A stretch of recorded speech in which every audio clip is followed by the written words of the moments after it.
ko masara yung investigasyon kasi marami pa ring mga issue katulad ng sinong tumulong sa ICC, yung tungkol sa eroplano na nanatiling bukas at masalimuot. So, nais kong ipakita ang isang video na nagawa na ganito rin ang pahayag. Simulan po natin ang video na maaring mapanood ng ating mga kaibigan.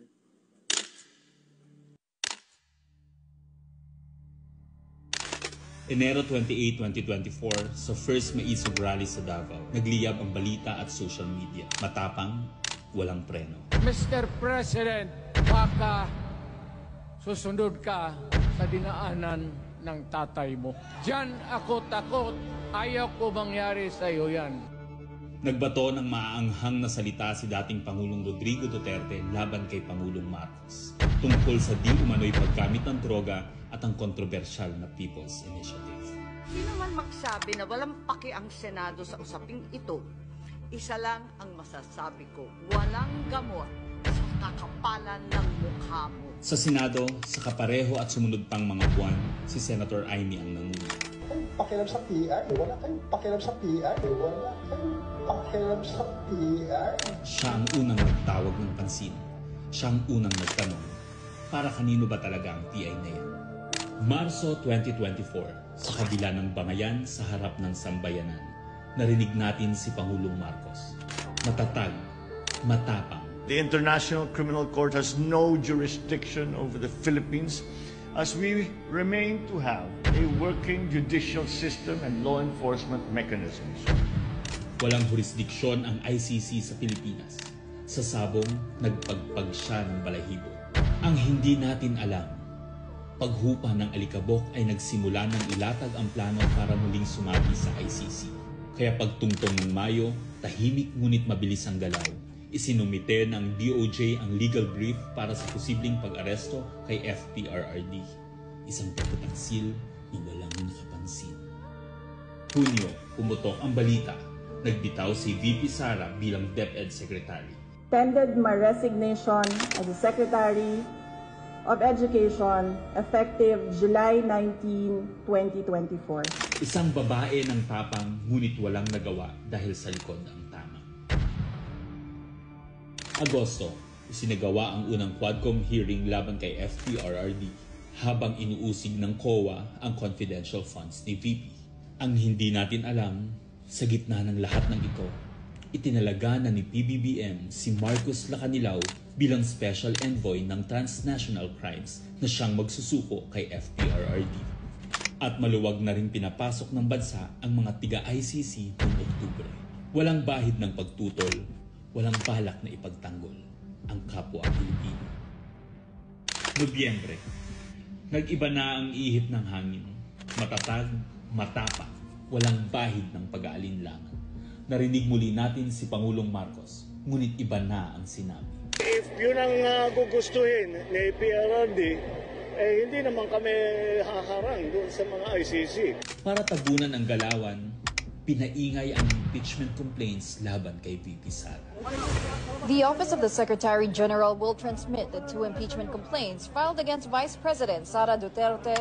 Kahit pa nagkaroon ng INC rally noong Disyembre, naidiin pa rin ang impeachment sa Kongreso.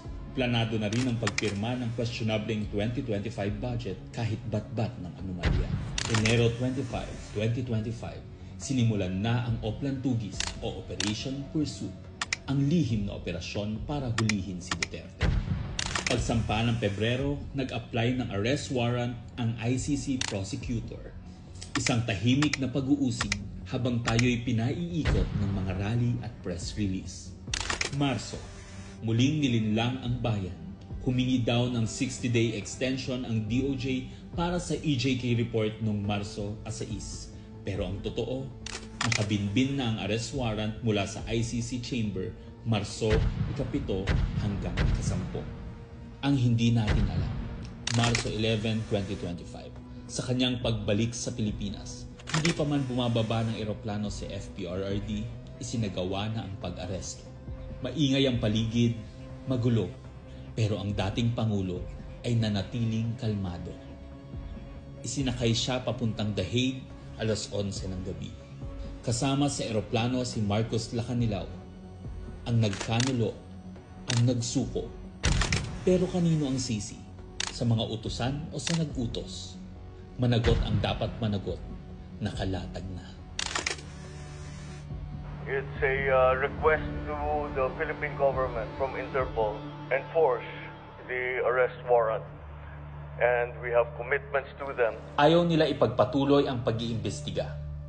Maliwanag na ang buong administrasyon na ito mula sa pinakataas hanggang sa galamay. Nagplano. Ikaw ho ba nagplano ng lahat ng ito? Hindi naman. It was a group effort.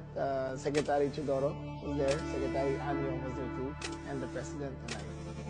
Nagsakatuparan.